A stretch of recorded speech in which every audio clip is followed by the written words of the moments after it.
Chapter 3 Club Snub. The next day before going to school, Judy rummaged through her top drawer looking for her old purple watch. It still worked. She wore it right next to her new red striped one. She looked around for a clipboard, but she couldn't find one, so she stuck a grouchy pencil behind her ear and went to school. "There's a pencil in your hair," said Rocky. "I know," Judy said. "Amy Namey says I can help her with her newspaper. A good reporter should have a pencil ready at all times." "How come you're wearing two watches?" asked Frank. "The better to tell time with," said Judy, in a Red Riding Hood and the Wolf voice. "No, really," said Frank. "Amy Namey has one watch that tells regular time and one that tells France time, just like Nellie Bly, daredevil reporter. Amy says Nellie Bly always kept one watch on the time it was at home in New York.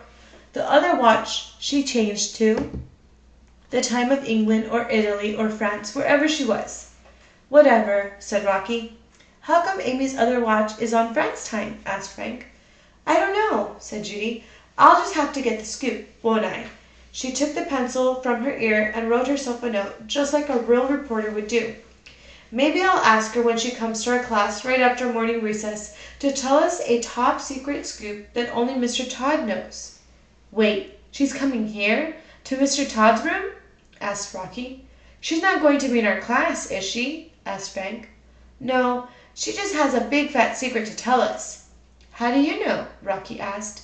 "I know," said Judy. "Or maybe I can ask her when I go over to her house to have a meeting of our new club."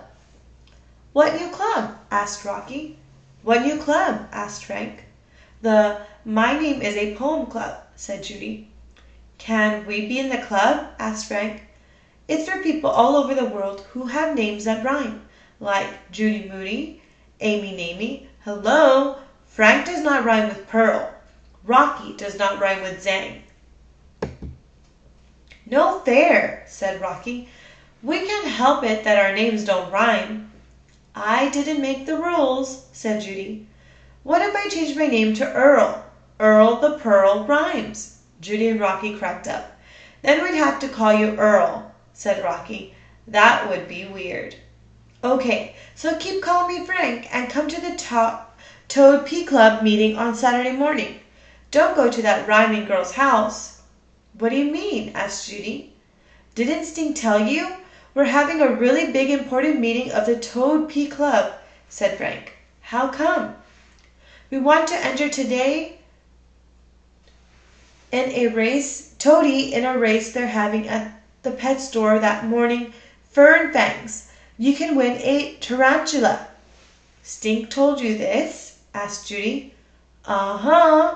It's a girl tarantula named Trudy," added Frank. "It's a painted tarantula and has orange stripes.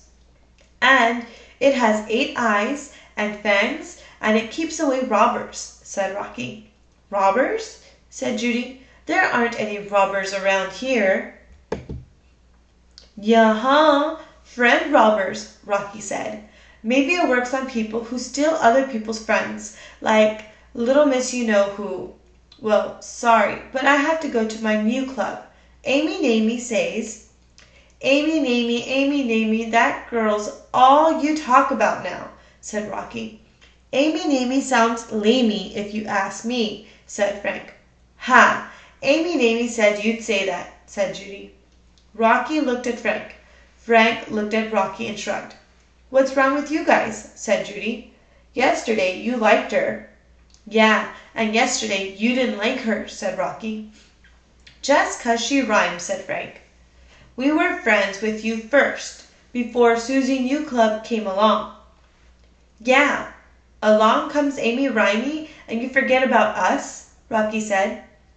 "I bet any money a toad never peed on her," said Frank. "So she can't be in our club. No way." "Shh! Here she comes," said Judy. "Bonjour," said Amy Namey. That means hello in France. "Whatever," said Rocky. "Hey, can we ask you a question?" asked Frank. "Okay, shoot," said Amy. "But hurry up. I have to give a report to your class." "Did a toad ever pee on you?" asked Rocky. "What? No," said Amy. "See?" Rocky and Frank said to Judy.